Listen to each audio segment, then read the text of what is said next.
अगर आपका पेपर 2 में टारगेट है 80 प्लस MCQs का, तो डेली वीडियो PDF नोट्स और ऑनलाइन टेस्ट सीरीज के लिए ज्वाइन करिए हमारा व्हाट्सएप ग्रुप। तो नीचे दिए गए नंबर पे अभी हमें कॉन्टैक्ट और व्हाट्सएप करिए। नंबर दे रखा है। तो फ्रेंड देखिए, इतिहास की शुरुआत करते हैं। तो इतिहास होता क्या है, सबसे पहले ये जानते हैं कि यानी कि जो हम सब्जेक्ट पढ़ते हैं वो क्यों पढ़ते हैं, क्या उसका महत्व है, पहले ये जानते हैं। देखिए, इतिहास इतिहास होता क्या है कि जो बीता हुआ समय यानी कि जो समय बीत जाता है वो बन जाता है इतिहास। यानी कि अगर हमें, जैसे आज है, अगर हमें कल के बारे में कुछ जानना हो तो वो क्या है, वो इतिहास है।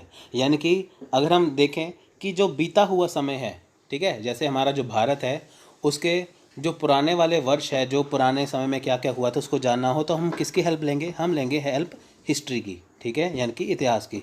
तो देखिए, इतिहास को 3 भागों में बांटा हुआ है: प्राचीन इतिहास, मध्यकालीन इतिहास और आधुनिक इतिहास। हिस्टोरियन जो इतिहासकार थे उन्होंने 3 भागों में बांटा हुआ है। क्यों? क्योंकि देखिए, इतिहास बहुत ज़्यादा पुराना है, ठीक है। अगर मान के चलिए कि प्राचीन, मध्यकालीन, आधुनिक हो ना, आपको पूछ ले कि बताओ कि जो अशोक का समय था, ठीक है, वो कौन सा था, तो आपको कितना दूर जाना पड़ेगा। तो जैसे प्राचीन, मध्यकालीन, आधुनिक है, इससे हमें पता चलता है कि हाँ, जो अशोक की बात थी वो प्राचीन इतिहास के बारे में बात कर रहे हैं। अंग्रेज़ों की बात करें तो वो पता चलता है कि आधुनिक काल की बात कर रहे हैं।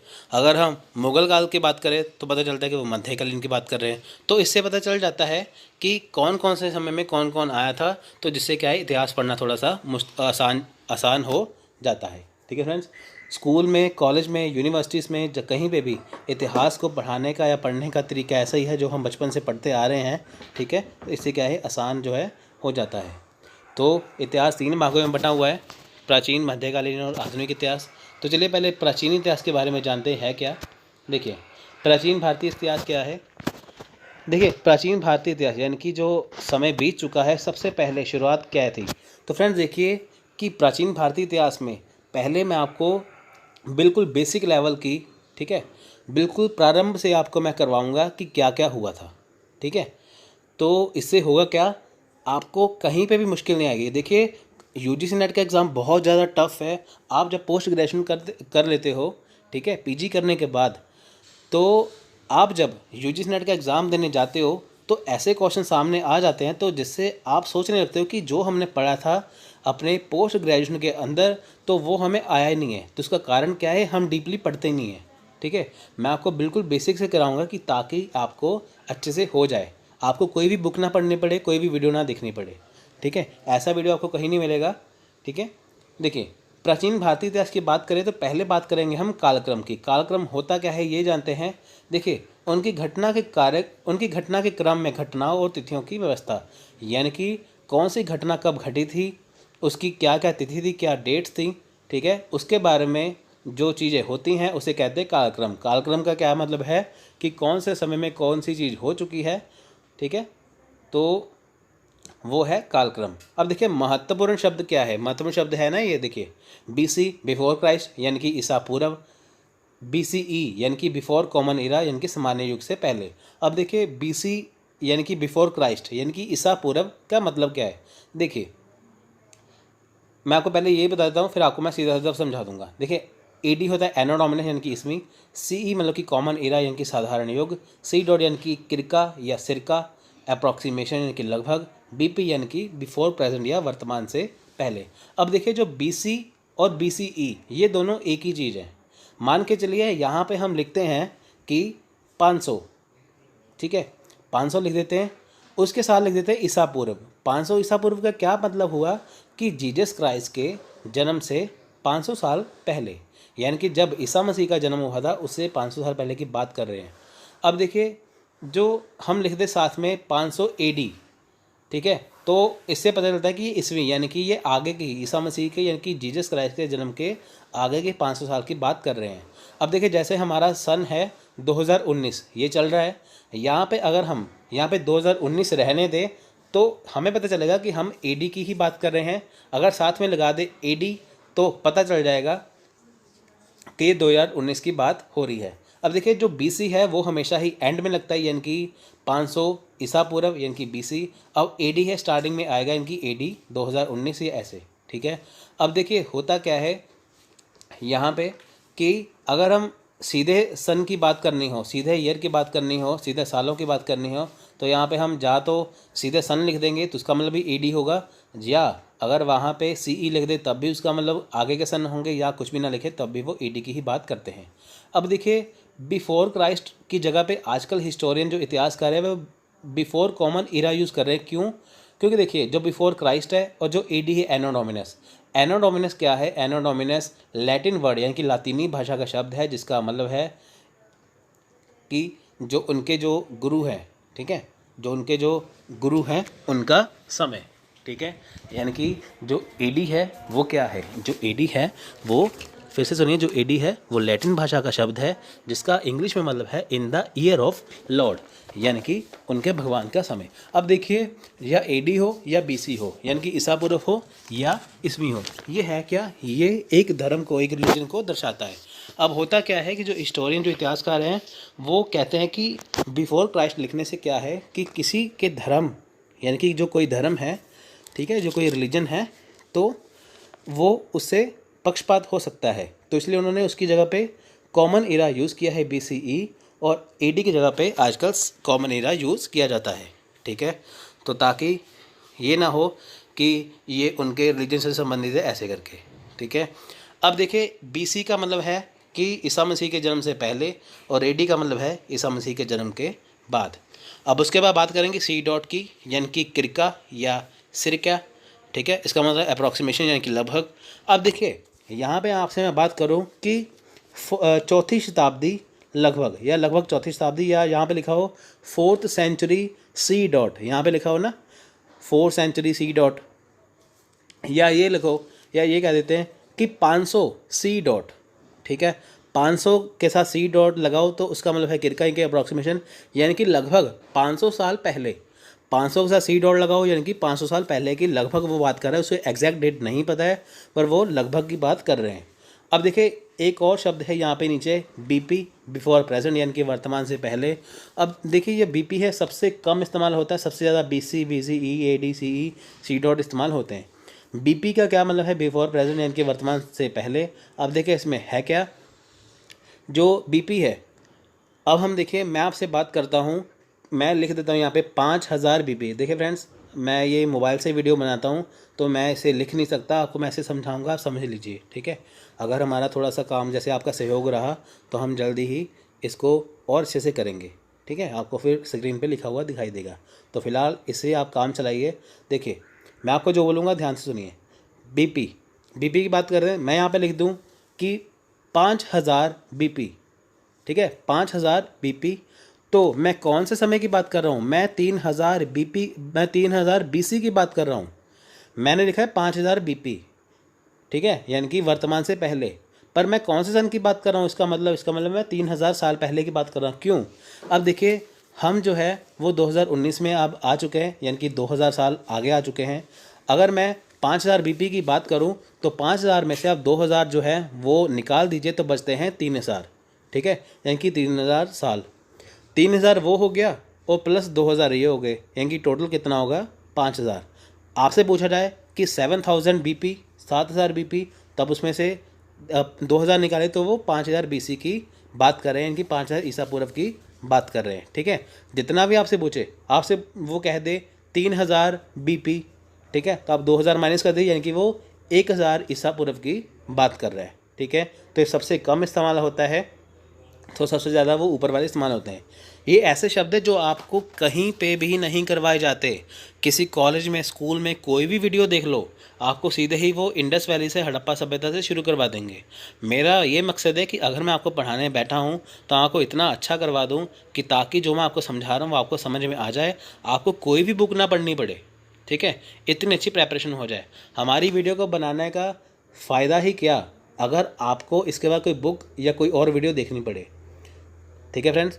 तो फ्रेंड्स देखिए नेक्स्ट आपको मैं और तरीके से समझाता हूँ। देखिए यहाँ मैंने एक डेट लगा रखी है, देखिए नीचे यहाँ पे BC और AD लिखा है। अब देखिए जब समय बीतता था तो कुछ पता नहीं था, कैलेंडर वगैरह थे नहीं, तो कुछ पता ही नहीं था कि कैसे कैसे होगा। अब देखिए यहाँ पे BC AD की बात करते हैं, इसको समझते हैं। जब देखिए जीसस क्राइस्ट का जब जन्म हुआ, यानी कि बर्थ ऑफ जीसस, जब ईसा मसीह पैदा हुए तो उसको 1 साल मान लिया गया। तो दुनिया जो इतिहास था वो दो भागों में बट गया, जैसे एडी और बीसी में। यानी कि जब ईसा मसीह का जन्म हुआ तो उसको माना गया 1 साल। अब ईसा मसीह के जन्म से हम 2019 सन आगे आ चुके हैं, ठीक है। अब चल रहा है 2019, यानी कि ईसा मसीह के जन्म से 2000 साल हम आगे आ चुके हैं। तो वो इतिहास जो उनके जन्म से पहले भी था वो हम लिखते हैं बीसी या ईसा पूर्व में। अब देखिए चलता कैसे है, यहाँ पे एडी है, ये सीधा चलेगा, ये कि जैसे 2019 चल रहा है, फिर 2020, 21, 22, 23 ऐसे सीधा चलेगा। हम एडी में जी रहे हैं, यानी कि यहाँ पे लिखा है ना ऐसे 100 एडी, 200 एडी, 300, 400, 500, 700, 800 ऐसे ही सीधा चलेगा। तो बीसी में क्या है, उल्टा चलेगा। यहाँ पे समय हमेशा ही फ्रेंड्स देखिए, ये ऐसा नहीं था कि उस ज़माने के लोग जो थे वो 500 ऐसे माइनस करते थे, ऐसा नहीं है। ये हिस्टोरियन जो हैं, जो इतिहासकार हैं, ये उनकी देन है, ठीक है। उन्होंने अपनी ज़रूरत के हिसाब से इसे किया है, ठीक है। देखिए बीसी में क्या है, वो 100 आएगा, फिर 99, 98, 97, 96 ऐसे उल्टा चलेगा। यहाँ पे क्या है, एडी में क्या है, 1 2 3 4 5 6 इकट्ठा चलेगा। तो यहाँ पे क्या है, 10 9 8 7 ऐसे उल्टा चलेगा, ठीक है। जैसे मान लीजिए कि हम बात करते हैं 580 बीसी की। 580 बीसी में कोई पैदा हुआ तो 530 बीसी में वो मर गया। हम ये सोचते हैं कि ये 530 में मर रहा है, 580 में पैदा हो रहा है, ये है क्या? तो है वही है, बस वो सन को उल्टा चला रहे हैं, वो और कुछ नहीं है, ठीक है। तो ये था इसका ये, ठीक है। अब देखिए यहाँ पे आपसे मैं बात करूँगा शताब्दी की। शताब्दी होती क्या है? देखिए शताब्दी, आपने क्रिकेट देखा होगा। क्रिकेट में क्या है कि वहाँ पे क्या होता है क्रिकेट में कि सेंचुरी, यानी कि शताब्दी कहते हैं ना, इसने सेंचुरी मार दी, आज विराट कोहली ने सेंचुरी मार दी, आज सचिन ने सेंचुरी मार दी, यानी कि शताब्दी। उसमें होता क्या है, वो क्या होता है, वो होता है 100। शताब्दी का मतलब 100, यानी कि एक शताब्दी ईसा पूर्व यानी कि 100 साल पहले की बात, एक शताब्दी ईस्वी यानी कि 100 साल आगे की बात। अब देखिए यहाँ पे जैसे लिखा है, देखिए यहाँ पे जैसे लिखा है 1 ईस्वी से 100 ईस्वी, यानी कि वो ये पहली शताब्दी की बात कर रहा है। 1 ईस्वी से 100 ईस्वी क्या है, ये पहली शताब्दी है, ठीक है। तो उसके बाद 1100 ईस्वी से 1200 ईस्वी, ठीक है। फिर वो 1300 ईस्वी, 1400 ईस्वी, ठीक है। कुछ भी 1100 से 12 क्या है, ये 11वीं शताब्दी की बात कर रहे हैं। 1600 से 1700 यानी कि 16वीं शताब्दी की बात कर रहे हैं, ठीक है। अब देखिए यहाँ पे लिखा है कि 1 ईस्वी 100 ईस्वी, ठीक है, यानी कि ये पहली शताब्दी की बात कर रहा है। 1100 ईस्वी से 1200 ईस्वी, ठीक है। फिर 1600 1700, फिर 2000 से 2100, यानी कि 2000 से 2100 शताब्दी। अब देखिए यहाँ पे है 2019 चल रहा है, तो ये किस में आएगा, 2000 से 2100 के बीच में, यानी कि हम 21वीं सदी में जी रहे हैं। 1600 से 1700 ईस्वी, ये 17वीं शताब्दी की बात कर रहे हैं। 1100 से 1200 ईस्वी, यानी कि ये 12th सेंचुरी, 12वीं शताब्दी की बात कर रहे हैं, ठीक है। ये आगे चलते हैं, अब देखिए पीछे चलते हैं। यहाँ पे एक शताब्दी ईसा पूर्व, यानी कि 100 ईसा पूर्व से 1 ईसा पूर्व, ठीक है, ऐसे उल्टा चलेगा यहाँ पे। तो ये कौन सी शताब्दी की बात कर रहे हैं, ये कर रहे हैं पहली शताब्दी की। 200 से 100 ईसा पूर्व, यानी कि ये कौन सी शताब्दी की बात कर रहे हैं, ये बात कर रहे हैं दूसरी शताब्दी। 300 से 200 शताब्दी ईसा पूर्व, यानी कि ये 300, यानी कि ये तीसरी शताब्दी की बात कर रहे हैं, ठीक है। 100 से ईसा पूर्व से एक, यानी कि पहली शताब्दी, 200 से 100 दूसरी शताब्दी, 300 से 200 तीसरी शताब्दी, और 600 से 500 ये क्या है, ये छठी शताब्दी यानी कि 6वीं शताब्दी है, ठीक है। तो यहाँ पे चलेगा सीधा, यहाँ पे चलेगा उल्टा। अब देखिए इतिहास के स्रोत, कैसे पता लगेगा कि जो चीज़ हमने पढ़ी है वो वाकई ही सही है गलत है, वो पता चलता है इतिहास के स्रोतों से। कोई भी चीज़ है उसका कोई ना कोई स्रोत तो होता ही है, ठीक है। अब देखिए इतिहास के स्रोत क्या है, पुरातात्विक स्रोत और साहित्यिक स्रोत। हमें इनसे पता चलता है, ये इतिहास के दो ऐसे स्रोत हैं जिनसे हमें इतिहास के बारे में पता चलता है। पहले बात करते हैं पुरातात्विक की। देखिए इसमें क्या है, खुदाई, शिलालेख और सिक्का संबंधी। अब देखिए है क्या, पुरातत्व का क्या मतलब है कि किसी चीज़ को खोजना। देखिए जब ज़मीन से खुदाई करके कोई चीज़ बाहर निकाली जाती है वो पुरातत्व विभाग के अंदर आती है, उसे पुरातात्विक स्रोत कहा जाता है। अब देखिए पुरातात्विक के लिए खुदाई करनी पड़ती है, कुछ हमें शिलालेख मिल गए वो भी पुरातत्व है। सिक्का संबंधी, कहीं जगह पे सिक्के मिल गए तो वो क्या है, वो भी पुरातत्व के अंदर है। यानी कि जो चीज़ खोजी जाए, खुदाई की जाए, वो है पुरातात्विक। अब देखिए नेक्स्ट है साहित्यिक। साहित्यिक क्या है, धार्मिक, गैर धार्मिक और विदेशी स्रोत। अब इसमें देखिए है क्या, ये है क्या, धार्मिक क्या है, यानी साहित्यिक क्या है, जो हमें चीज़ें लिखी हुई हैं। जैसे धार्मिक है, ठीक है, कुछ धार्मिक किताबें जिनसे हमें उसके समय के बारे में पता चलता है, जैसे रामायण महाभारत हो गया। गैर धार्मिक क्या है, जो धर्म से संबंधित नहीं है, ठीक है। फिर विदेशी स्रोत, जो जहाँ पे जो आए थे, ट्रैवलर आए थे, जो यहाँ पे यात्री आए थे, उन्होंने लिखा है, उनसे पता चलता है कि उस वो ज़माना कैसा था, ठीक है। तो ये स्रोत ऐसे हैं जिनसे हमें पता चलता है, ठीक है। अब बात करते हैं पुरातात्विक स्रोत की। पहली बात तो क्या है, पुरातात्विक स्रोत है क्या। देखिए, इसमें आता है खुदाई, है ना, यहाँ पे खुदाई, शिलालेख, सिक्का संबंधी। हम बात करें खुदाई की, अतीत के बारे में जानने के चीज़ की, अतीत के बारे में चीज़ों की खोज करने के लिए ज़मीन में दफन बहुत पुरानी वस्तुओं को निकालने का कार्य है। यानी कि खुदाई है क्या, बहुत हज़ारों सालों से, 100 सालों से कहीं पे ज़मीन में कोई चीज़ दफन हो चुकी है, उसे ज़मीन से बाहर निकाला जाता है, तो उसे बोलते हैं खुदाई। इसे इंग्लिश में कहते हैं एक्सकवेशन, ठीक है। देखिए, यहाँ पे एक इम्पॉर्टेंट बात है, रेडियो कार्बन C14 समय की अवधि निर्धारित करने के लिए। अब देखिए, रेडियो कार्बन C14 है क्या। अगर हमें ज़मीन में से कोई भी चीज़ निकलती है, अगर अगर देखिए, पुरातत्व विभाग वाले ज़मीन से कोई भी चीज़ निकालते हैं, तो वो एग्जैक्ट कैसे पता लगाते हैं कि ये जो चीज़ है वो उस ज़माने की थी, है ना। मान लीजिए आपने कोई, जैसे कोई चीज़ खुदाई होगी, वहाँ से मिट्टी का घड़ा निकल आया, है ना, या कोई बर्तन निकल आया, तो वो कैसे पता लगाएंगे किस ज़माने का था। वो लगाएंगे रेडियो कार्बन C14 से। रेडियो कार्बन C14 है क्या, ये कार्बन जो होती है वो उसका आइसोटोप है। वैसे तो ये C12 होता है नॉर्मली, अगर हम नॉर्मली की बात करें, ये C12 होता है जो हमारे एटमॉस्फेयर के अंदर होता है। तो C14 भी जो है वो हमारे एटमॉस्फेयर में पाया जाता है, जो कार्बन का आइसोटोप है। जब कोई चीज़ बाहर निकाली जाती है जिसके ऊपर जो मिट्टी लगी होती है, वो मिट्टी को टेस्ट किया जाता है। टेस्ट करने से इससे हम पता लगा सकते हैं कि ये चीज़ कितनी पुरानी है। C14 जो है, इससे हम 5000 साल जो है उससे पीछे जा सकते हैं। यानी कि ये जो रेडियो कार्बन C14 है, इसमें इतनी शक्ति, इतनी पावर है, जिससे हम 5000 साल पहले का इतिहास जान सकते हैं, ये चीज़ कितनी पुरानी थी, ठीक है। तो रेडियो कार्बन C14 क्या है, ये समय की अवधि निर्धारित करने के लिए। एग्जाम में सीधे ही डायरेक्ट क्वेश्चन पूछेंगे, बताइए कि समय की अवधि निर्धारित करने के लिए पुरातात्विक स्रोत में कौन सी चीज़ का इस्तेमाल होता है, तो वो है रेडियो कार्बन C14, ठीक है। उत्तर पश्चिमी भारत की सिंधु सभ्यता के शहर। अब देखिए, पुरातात्विक स्रोत की जब खुदाई हुई थी, हमें क्या क्या मिला था। उत्तर पश्चिमी जो भारत है, यानी कि जो आज का जो पाकिस्तान जिस जगह पे है, वहाँ पे हमें क्या मिला था, हमें सिंधु घाटी सभ्यता के शहर मिले हैं।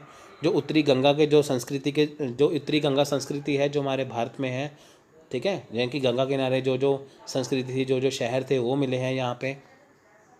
फिर मकान, मिट्टी के बर्तन, उपकरण, हथियार, मकान मिले हैं, ठीक है। लोगों के जीवन कैसा था, मकान में होता है ना, इंडस वैली में देखिए, हड़प्पा सभ्यता में, कि वहाँ पे क्या था, ग्रिड पैटर्न था। यानी कि जो एक रास्ता था वो जो लगा नॉर्थ से साउथ, ईस्ट से वेस्ट, यानी कि पूरब से पश्चिम, उत्तर से दक्षिण, ऐसे जाता था, है ना। घरों के बाद जो नालियाँ होती थी, उसे जो है वो लकड़ी के बॉक्स से ढका जाता था, है ना। तो इससे क्या पता चलता है कि जो लोगों के मकान कैसे थे। मिट्टी के बर्तन, मिट्टी के बर्तन से पता चलता है ये कौन से ज़माने का बर्तन है। उपकरण, वो कौन सी चीज़ों का इस्तेमाल करते थे। हथियार, वो कौन से हथियारों का इस्तेमाल करते हैं, ये सब चीज़ें, ठीक है। नेक्स्ट है महापाषाण। महापाषाण क्या है, इसे इंग्लिश में कहते हैं मेगालिथ। मेगालिथ यानी कि महापाषाण, पाषाण होता है, देखिए, महा का मतलब क्या होता है, बड़ा, पाषाण क्या है, पत्थर, ठीक है, यानी कि बड़ा पत्थर। अब देखिए, महापाषाण, बड़ा पत्थर, जिसे इंग्लिश में मेगालिथ कहते हैं, कहाँ पे है, दक्षिण भारत।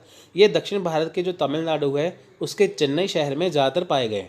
अब ये है क्या, देखिए, मृत अपने उपकरणों के साथ दफन, हथियार, पत्थर के बड़े बड़े टुकड़े द्वारा संलग्न। देखिए, यह है क्या, देखिए, पहले क्या होता था कि जब साउथ इंडिया में, या जब इतिहास में जब ऐसे होता था कि जब किसी को दफनाया जाता था मरने के बाद, जब कोई आदमी मर गया, उसे दफना दिया ज़मीन के अंदर, तो उसके आसपास क्या है कि जो बड़े बड़े पत्थर है, उसका एक सर्कल, यानी कि उसका एक गोला बना दिया जाता था।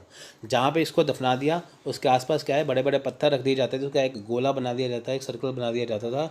उसके साथ क्या है, उसके जो वो चीज़ें इस्तेमाल करता था वो बंदा, वो साथ में दबा दी जाती थी, ठीक है।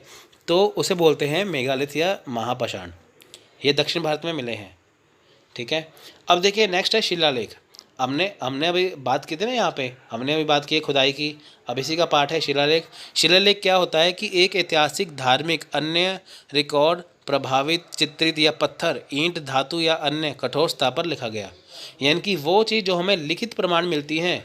लिखित प्रमाण प्रमाण कहाँ पे, किसी किताब में नहीं, बल्कि कहाँ पे, किसी दीवार पे, किसी चीज़ों पे, किसी पत्थर पे, ठीक है। ऐसी चीज़ें जो हमें किसी पत्थर पे किसी दीवार पे लिखी दिखाई देती है तो उसे बोलते हैं शिलालेख। अब देखिए शिलालेख का अध्ययन जो करते हैं उसे क्या कहते हैं, उसे कहते हैं पुरालेख यानी कि एपिग्राफी।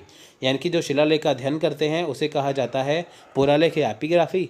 अब जो शिलालेख के अंदर जो भाषा लिखी होती है, ठीक है, यानी कि जो शिलालेख होते हैं उसके अंदर जो दीवार जो जैसे कोई है, दीवार के ऊपर कुछ लिखा हुआ है, अब जो उसके अंदर जो भाषा लिखी गई है उसको जानने के लिए जो उसका अध्ययन करते हैं उसे क्या कहा जाता है, उसे कहा जाता है पैलियोग्राफी यानी कि प्राचीन शिलालेखों का अध्यापन। अगर हम सिंपल शिलालेख की बात करें तो शिलालेख का अध्ययन क्या कहा जाता है, पुरालेख या एपिग्राफी। उसके अंदर जो भाषा है इसको जानने के लिए क्या कहा जाता है, प्राचीन शिलालेख या पैलियोग्राफी। देखिए इसमें है क्या, सिंधु घाटी सभ्यता से हमें जो हड़प्पा की मोहरें मिली हैं, जो सिंधु घाटी सभ्यता है वहाँ पे जो हड़प्पा सभ्यता की जो मोहरें मिली हैं जिससे वो व्यवहार होता था, उससे पता चलता है कि हाँ ये उस ज़माने की थी। अशोक मौर्य काल में जो शिलालेख जो खंभे हैं, जो चट्टानें हैं, जो वहाँ पे जो लिखा गया है उससे शिलालेखों से पता चलता है कि ये उस ज़माने की बात हो रही है। ठीक है। कॉपर प्लेट्स, भूमि अनुदान राजस्व दिखा प्लेट। देखिए यहाँ पे क्या है, कॉपर प्लेट्स क्या है, कॉपर की जो प्लेट्स हैं, इनकी जो तांबे की जो प्लेट्स हैं वहाँ पे क्या है कि कौन सी ज़मीन किसकी है, कितना वो टैक्स दे रहा है, वो कॉपर की प्लेट के ऊपर लिखा होता था। ये हज़ारों सालों से जो लिखा हुआ है वो कभी मिटा नहीं है, क्योंकि हार्ड चीज़ के ऊपर, सख्त चीज़ के ऊपर कुछ भी लिखा जाए वो कभी मिटता नहीं है। ठीक है। कॉपर की प्लेट्स के ऊपर लिखा होता था कि ज़मीन किसकी है। जैसे आजकल मकान की जो रजिस्ट्री है वो तो हमारे पास फाइल है, वो कागज़ बने होते हैं, पहले क्या होता था कॉपर की प्लेट्स के ऊपर लिख दिया जाता था। ठीक है। नेक्स्ट है सिक्का संबंधी। सिक्का संबंधी क्या है, सिक्कों का अध्ययन। देखिए इसे इंग्लिश में कहते हैं न्यूमिस्मेटिक। न्यूमिस्मेटिक क्या है, सिक्का संबंधी यानी कि सिक्कों का अध्ययन, वो इतिहास जो हमें सिक्कों से पता चलता है। अब देखिए एक तो हमने पता लगा लिया कि हमें इतिहास खुदाई से प्राप्त हो गया, एक हमने पता लगा लिया कि जो हमें इतिहास है वो शिलालेख से मिल गया। अब हम वो इतिहास देखेंगे जो हमें सिक्कों से ही मिलता है। अब देखिए सिक्कों का अध्ययन में क्या है कि देखिए कुषाण की अवधि और पोस्ट मौर्य काल से सबसे प्रसिद्ध। फ्रेंड्स देखिए यहाँ पे मैं उत्तर लिख सकता था, इसकी जगह पोस्ट लिखा हूँ। क्यों? क्योंकि देखिए इतने मुश्किल शब्द हैं कि उसको हटा के मैं सिंपल से शब्द लिखूँ कि ताकि आपको वो अंडरस्टैंड आसानी से हो जाए। ठीक है।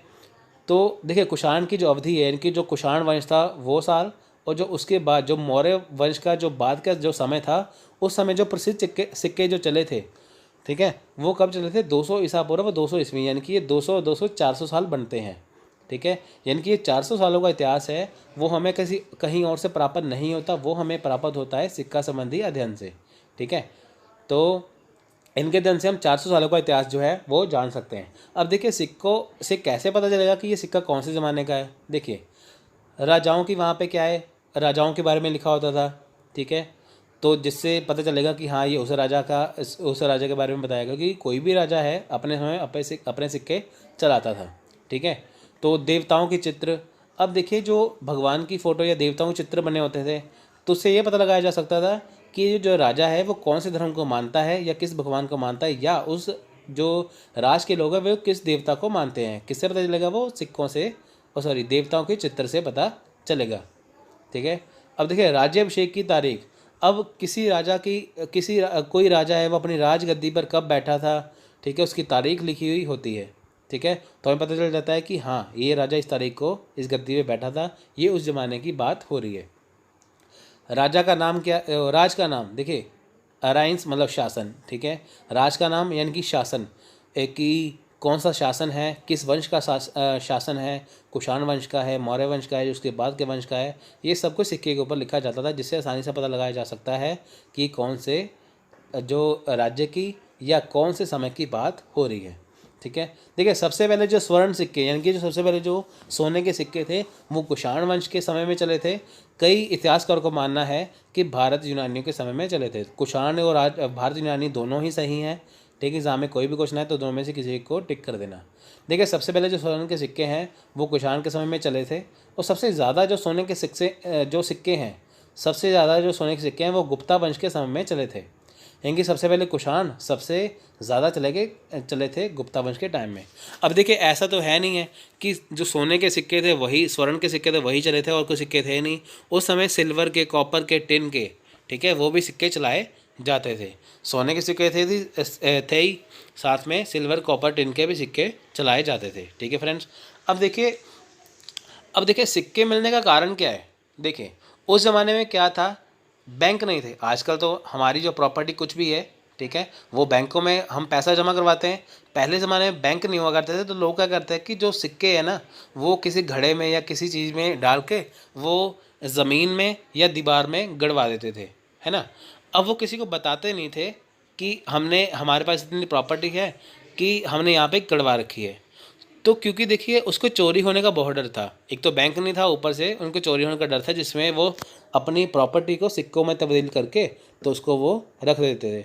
अब मान लीजिए किसी व्यक्ति ने अब सिक्के का घड़ा भर के अपने पैसे जो है, सिक्के जो है, सोने के सिक्के, वो किसी दीवार में या किसी ज़मीन में गड़वा दिए, तो उससे होगा क्या। अगर उसकी अचानक से मृत्यु हो जाए, अगर वो अचानक से उसकी डेथ हो जाए, मृत्यु हो जाए, तो उसने किसी को बताया भी नहीं है, तो वो करते करते क्या है कि किसी को पता नहीं चलेगा। जब उसकी खुदाई होती है तो वही सोने के सिक्के बाहर आते हैं, तो जिससे पता चलता है कि ये उस ज़माने के सिक्के थे। क्योंकि देखिए जो उस ज़माने के सिक्के थे, जहाँ पे वो रह रहा है, ऑब्वियस सी बात है कि वहाँ पे उस राजा का नाम लिखा होगा सिक्के के पीछे, या देवताओं का चित्र कुछ भी बना होगा, तो जिससे आसानी से पता लगाया जा सकता था कि ये उस ज़माने के सिक्के हैं, ठीक है। अब देखिए नेक्स्ट आ गया साहित्यिक स्रोत। साहित्यिक स्रोत क्या है कि जो हमें किताबों से चीज़ें लिखी हुई प्राप्त होती हैं। अब देखिए प्रारंभ में क्या था, जब सबसे पहले लिखित प्रमाण नहीं था, सबसे पहले क्या था, प्रारंभ में मौखिक संप्रेषण था। मौखिक संप्रेषण क्या है कि जो बातें कहानियों के रूप में बताई जाती थी, इसके ऊपर इतना विश्वास नहीं किया जा सकता, क्योंकि देखिए जो हम चीज़ें बताते हैं उसमें थोड़ा सा मसाला ऐड कर दिया जाता है, तो होता क्या है कि वो इतना अच्छा नहीं हो पाता, ठीक है फ्रेंड्स। अब देखिए बाद में क्या हुआ, बाद में हुआ कि लगभग चौथी शताब्दी ईसा पूर्व, ठीक है, धार्मिक ग्रंथ जो है वो लिखे गए। अब देखिए चौथी शताब्दी ईसा पूर्व क्या है कि उन चीज़ों को लिखा गया, किस पे लिखा गया, बर्च पर या संटी। बर्च होता क्या है, देखिए बर्च क्या है, जो पेड़ों की छाल होती है उसे बोलते हैं बर्च, ठीक है। बिर्च या बर्च, जैसे संटी भी बोला जाता है हिंदी में, जिसे कहते हैं पेड़ों की छाल, या पेड़ों की छाल पर या पेड़ों के पत्ते पर, ठीक है, या पेड़ों की छाल या पेड़ों के पत्ते पर लिखा जाता था किस चीज़ को। अब देखिए उस ज़माने में पेपर था नहीं, ठीक है, कागज़ नहीं था, पेपर नहीं था। पेपर का बहुत देर बाद जाके इन्वेंशन, आविष्कार हुआ था, इस्तेमाल हुआ था, डेवलपमेंट हुआ था, विकास हुआ था, कहाँ पे, चाइना में। अब देखिए बहुत समय बाद चाइना में क्या है, चीन में क्या है कि पेपर का, कागज़ का वो विकास हुआ था।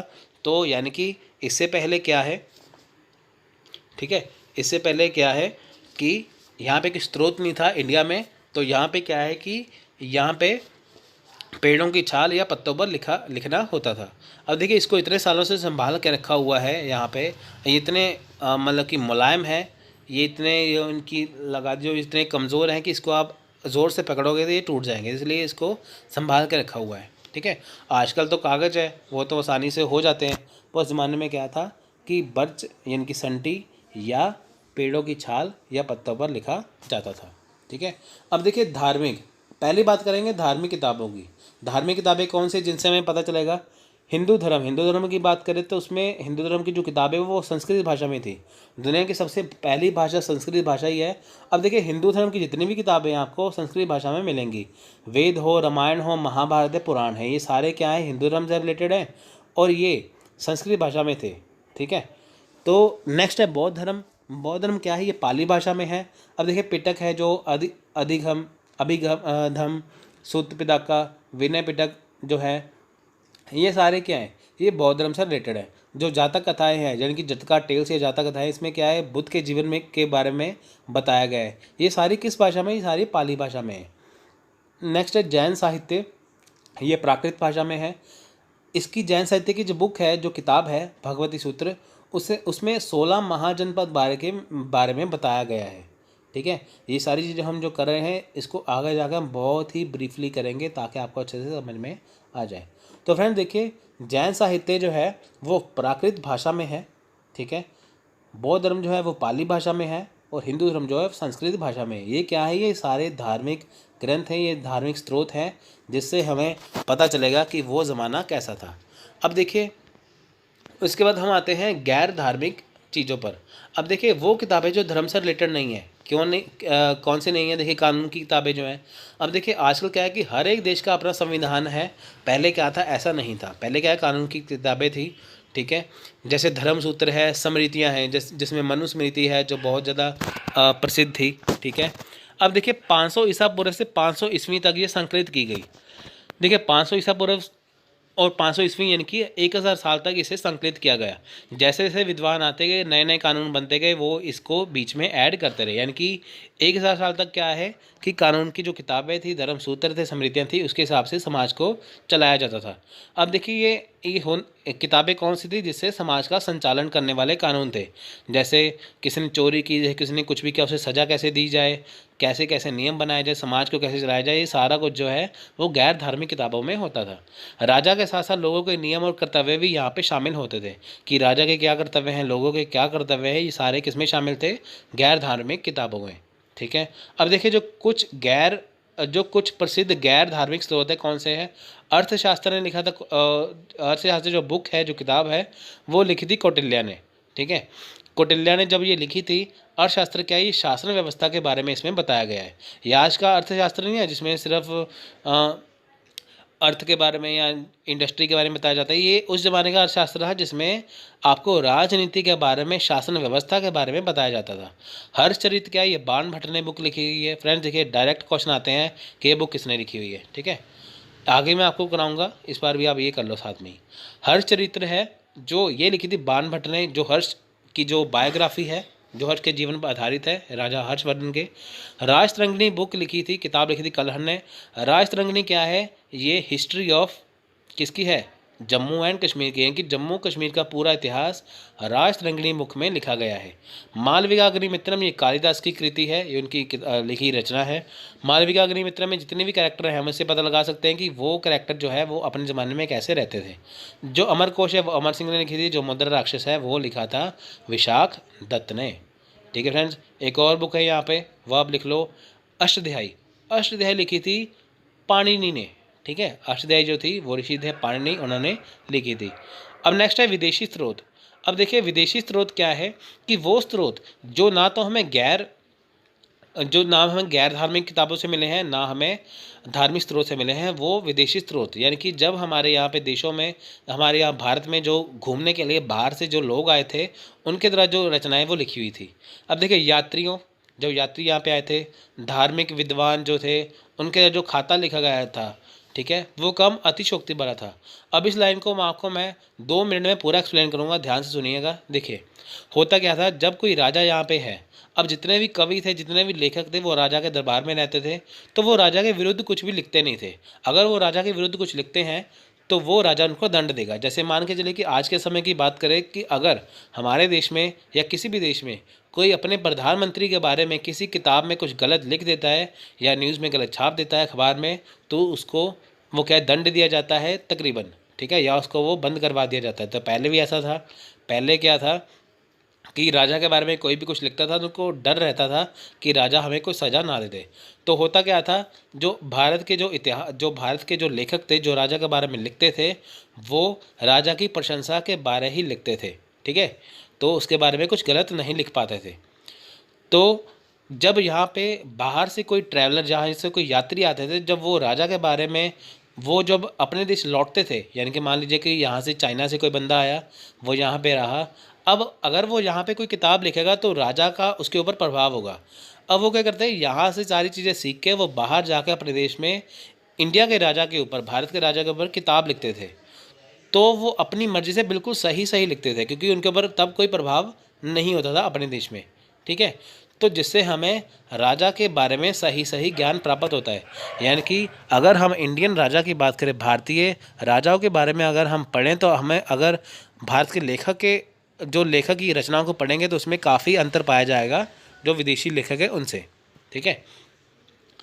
तो देखिए प्रसिद्ध कृतियाँ कौन सी हैं। प्रसिद्ध कृतियाँ हैं मेगास्थनीज, इसने इंडिका बुक लिखी थी जो मौर्य साम्राज्य के ऊपर थी। मेगास्थनीज क्या था, जो सेल्यूकस निकेटर है, ठीक है, जो उसका युद्ध हुआ था चंद्रगुप्त मौर्य के साथ, ठीक है। जब युद्ध में हार गया था तो उसके बाद उसने मेगास्थनीज जो है उसको चंद्रगुप्त मौर्य के दरबार में राजदूत के रूप में भेजा था, ठीक है। तो उसने इंडिका बुक लिखी थी जो मौर्य साम्राज्य के बारे में बताती हैं।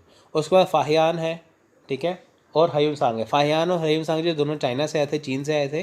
फाहियान ने गुप्ता काल के बारे में लिखा है और ह्यून-सांग ने हर्षवर्धन के बारे में लिखा है। ठीक है फ्रेंड्स, तो ये सारी चीज़ें हैं, इनसे हमें इन राजाओं के बारे में पता चलता है। ठीक है फ्रेंड्स, तो फ्रेंड्स ये था आज का लेक्चर, ये था आज का पार्ट जिसमें मैंने आपको बताया है कि हिस्ट्री का बेसिक है क्या।